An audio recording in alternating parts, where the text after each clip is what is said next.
Hi friends, இன்னைக்கு வந்து நம்ம என்ன பார்க்க போறோம் அப்படின்னு பார்த்தீங்கன்னா, என்னோட முதல் 5 வருடத்தில் என்ன சேமித்தேன் அப்படின்றத என்னோட எக்ஸ்பீரியன்ஸ்ல உங்க கூட வந்து நான் வந்து ஷேர் பண்ணிக்கிறேன். ஸோ ஃபர்ஸ்ட் 5 வருஷத்துல நான் என்னெல்லாம் வந்து சேமிக்க ஆரம்பிச்சேன் அப்படின்றத உங்க கூட டீட்டெயிலாக வந்து ஷேர் பண்ணிக்கிறேன். நிறைய பேர் நம்ம சேனலை வந்து புதுசாக வந்து சப்ஸ்கிரைப் பண்ணிருக்கீங்க. புதுசாக பார்க்குறவங்களுக்கு சின்ன ஒரு அப்டேட் மட்டும் சொல்லிக்கிறேன். என்னன்னா ஃபஸ்ட்டு வந்து மேரேஜ் ஆகி நான் வந்து ரெண்டட் ஹவுஸ்க்கு தான் போகிற மாதிரி ஒரு சூழ்நிலை இருந்தது.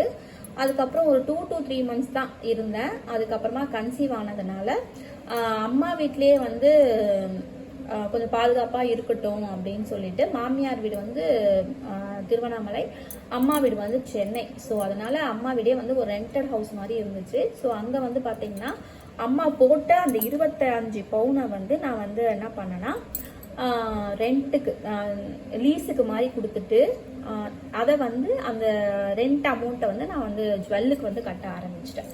ஸோ இதான் வந்து பேசிக்காக நடந்த விஷயம். என்னால் அவ்வளோ பெரிய அமௌண்ட் வந்து கொடுக்க முடியல.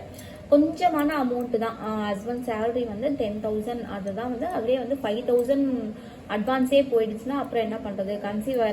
கன்சீவாக வேற இருக்கேன். அதனால வந்து ஸ்கேனிங்கு நிறைய நம்மளுக்கு செலவுகள் அந்த டைமில் இருக்கும். டெலிவரி அதெல்லாம் வந்து இருந்துச்சு. ஸோ அதனால வந்து நான் வந்து என்ன பண்ணேன்னா, அம்மா வீட்டில் வந்து எனக்கு கல்யாணத்துக்கு திருமணத்திற்கு வந்து அம்மா வீட்டில் வந்து 25 பவுன் நகை வந்து 2009 வந்து கொடுத்தாங்க.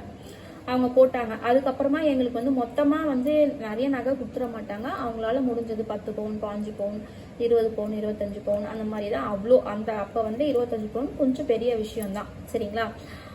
அந்த 25 பவுனை நான் வந்து என்ன பண்ணேன்னா கொஞ்சம் கொஞ்சமாக அப்படியே வந்து இந்த 25 பவுனை வந்து வச்சு தான் நான் வந்து லீஸுக்கு வந்து கொடுக்குறேன். சரிங்களா? அந்த லீஸுக்கு கொடுத்த அமௌண்ட்டை என்ன பண்ணிட்டேன்னா ஜுவல்லுக்கு ரெண்ட் கொடுக்கணும் இல்லையா மாதம் மாதம், அதை வந்து ஜுவல்லுக்கு பே பண்ண ஆரம்பிச்சிட்டேன்.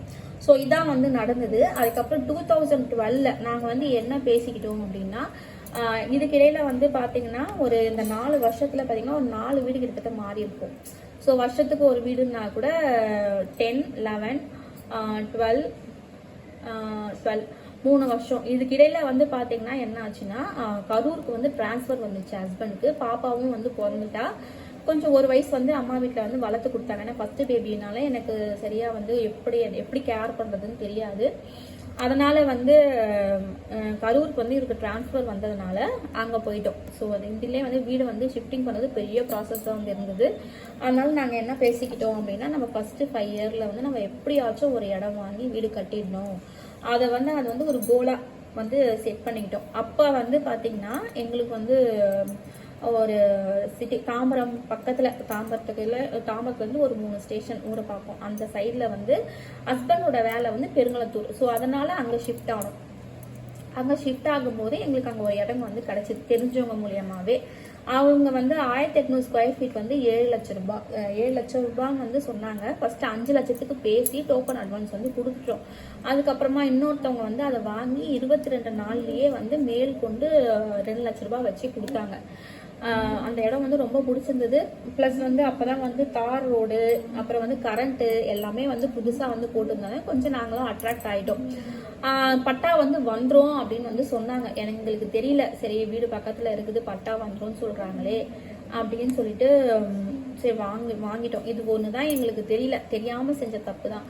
நம்மளுக்கு கொஞ்சம் இடமா இருந்தாலுமே வந்து நீங்கள் வந்து அப்ரூவ்ட் அமௌண்ட்டை வாங்குங்க, ஃப்ளாட்டாக வாங்காதீங்க. கால் மனையாக இருந்தாலும் நம்மளுக்கு வந்து அன்அப்ரூவ்ட் வந்து வாங்கிடாதீங்க. அது என்றைக்குமே வந்து நம்மளுக்கு தலைவலி தான். ஸோ இது வரைக்குமே எனக்கு அது தலைவலியாக தான் இருக்குது. இருந்தாலும் நாங்கள் கான்ட்ராக்டில் வந்து பேசும்போது 17 lakhsக்கு வந்து பேசணும். கான்ட்ராக்டு 17 லட்சத்தில் வந்து அவங்க ஃபுல்லாகவே வந்து முடிச்சு தராங்க. 1800 2 போர்ஷனாக பிரித்து டபுள் பெட்ரூம் வந்து கட்டுறோம். டபுள் பெட்ரூம் எப்படி கட்டுறோம்னா, எங்களுக்கு ஒரு போர்ஷனும் வாடகைக்கு ஒரு போர்ஷனும் அந்த மாதிரி டபுள் பெட்ரூம் வந்து கட்டுறோம். சரிங்களா? அதுக்கப்புறமா 17 lakhs வந்து பத்தலை. 7 லட்சம் ஆல்ரெடி வந்து கொடுத்து வாங்கினது, அதுலேயே கொஞ்சம் கடன் இருக்குது. 17 lakhsன்னு சொல்லி பேசி இது பண்ணவங்க வந்து அப்படியே பாதிலே வந்து விட்டுட்டு போயிட்டாங்க. என்ன பண்ணுறதுனே ஒன்றுமே புரியல. அதுக்கப்புறமா வேற ஒரு டெய்லி பேசிஸில் 2 கொத்தனார் 3 கொத்தனாரை வச்சு எப்படியோ வந்து அந்த வீட்டை வந்து ஃபினிஷிங் பண்ணோம். அப்புறம் வுட்டான ஐட்டம்ஸு கதவு அதெல்லாம் வந்து இவர் ஊர்லேருந்தே அவங்க அண்ணங்கிட்ட சொல்லி எடுத்துகிட்டு வந்து அந்த மாதிரிலாம் கொஞ்சம் ஒரு சில இதெல்லாம் நாங்கள் பண்ணோம். அதனால் வந்து ஒரு 30 லட்சத்தில் ஃபைனலி அந்த இடத்த வந்து முடிக்கும் பொழுது எனக்கு வந்து 30 லட்ச ரூபாய் வந்து ஆச்சு. சரிங்களா, இதான் வந்து 17 லட்சம் வந்து எப்படி பிளான் பண்ணலாம் அப்படின்னு வந்து யோசிச்சப்ப அந்த வந்து ஜுவல் வந்து 25 சவரன் தான் வந்து என்கிட்ட இருந்தது. ஸோ அந்த வச்ச நகையெல்லாம் வந்து ஓரளவுக்கு நான் வந்து மீட்டு வச்சுட்டேன். அதுக்கப்புறமா பர்த்டே ஆனிவர்சரி ஃபெஸ்டிவல்ஸ்லாம் வரும் இல்லைங்களா 3-4 வருஷத்துல, அந்த மாதிரி டைம்ல வந்து ஒரு 10 சவரன் நகை வந்து சேர்த்து வச்சிருந்தேன். சரிங்களா, இந்த 10 சவரன் கூட வந்து எங்களுக்கு வந்து அந்த தலை தீபாவளினா கொஞ்சம் ஜுவல் போடுவாங்க, அப்புறம் குழந்தை பிறந்ததுன்னா வளைகாப்புக்கு ஒரு ஜுவல் போடுவாங்க, குழந்தை பிறந்து அம்மா வீட்டுக்கு அனுப்பும்போது அம்மா வீட்டுல இருந்து ஒரு ஜுவல் போடுவாங்க, அதுக்கப்புறம் ஃபர்ஸ்ட் பர்த்டேக்கு ஒரு ஜுவல் போடுவாங்க.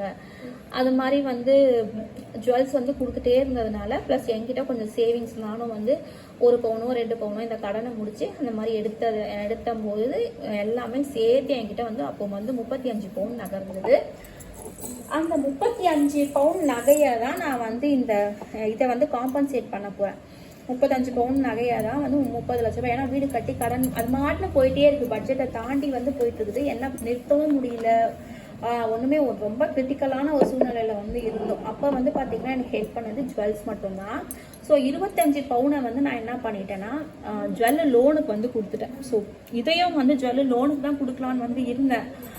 பட் வந்து என்னாச்சுன்னா எல்லாமே வச்சு தான் வந்து ஹஸ்பண்டோட சேலரி வந்து அப்போது 27K சேலரி. சரிங்களா, 10Kல வந்து அப்படியே வந்து 27K கிட்ட வந்துட்டாரு. இருந்தாலுமே வந்து அந்த 27Kவே வந்து நான் 25 பவுன் நகையை வச்சு அதுக்கு தான் நான் வந்துட்டு வட்டி கட்டணும்.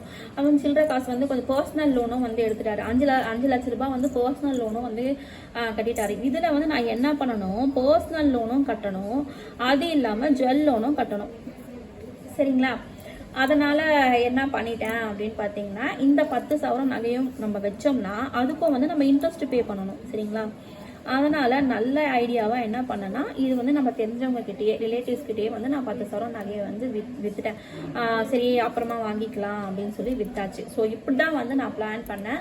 ஸோ அதே பிளானிங் தான் இப்போ வரைக்குமே நான் வந்து எக்ஸிக்யூட் பண்ணிட்டு இருக்கேன். இது எனக்கு நல்லாவே வந்து ஒர்க் அவுட் ஆகுது. அதுக்கப்புறமா என்னாச்சு அப்படின்னா அதுவும் வந்து பத்தலை. ஏன்னா பெரிய அமௌண்ட் இல்லையா, 17 lakhs எங்க இருக்கு, அதே மாதிரி 30 lakhs எங்க இருக்கு. அதனால வந்து என்ன பண்றாங்க, மதர் இன் லா அவங்க வீட்டுல இருந்து ஹஸ்பண்டோட ப்ராப்பர்ட்டி சேல் பண்ணிட்டு கொஞ்சம் அமௌண்ட் கொடுக்குறாங்க. அதே மாதிரி அம்மா வீட்டில் வந்து எனக்கும் வந்து கொஞ்சம் சேல் பண்ணிட்டு ஒரு அமௌண்ட் வந்து கொடுக்குறாங்க. ஃபைனலி வந்து இதெல்லாம் பண்ணி அதுக்கப்புறமா இதுவும் பண்ணி எல்லாருமே வந்து கை கொடுத்த பிறகுதான் நான் வந்து ப்ராஜெக்டே வந்து முடிக்க முடியுது. இஎம்ஐ வந்து நாங்கள் அப்படியே வந்து கண்டினியூ பண்ணிட்டு இருக்கோம். 3 வருஷத்துக்கு வந்து இஎம்ஐ வந்து கண்டினியூ பண்ணிட்டு இருக்கோம். ஸோ 2025ஓட எங்களுக்கு வந்து இஎம்ஐ வந்து ஓவர் ஆயிடுச்சு. ஸோ அது எப்படின்றது வந்து நான் சொல்கிறேன். கொஞ்சம் அப்ராடுக்கு வந்து ட்ரைனிங் போகிற மாதிரி இருந்துச்சு. ஸோ ட்ரைனிங் ப்ளஸ் ஒர்க்கு ரெண்டுமே அங்கே இருந்ததால ஓரளவுக்கு நான் வந்து கடனை வந்து அடைச்சாச்சு. ஸோ இதான் வந்து 2015 வரைக்கும் போயிட்டு இருந்தது. ஸோ 2015க்கு அப்புறமா என்ன நடந்ததுன்றதை அடுத்த வீடியோவில் வந்து சொல்கிறேன். Until stay with me, Hema. Bye.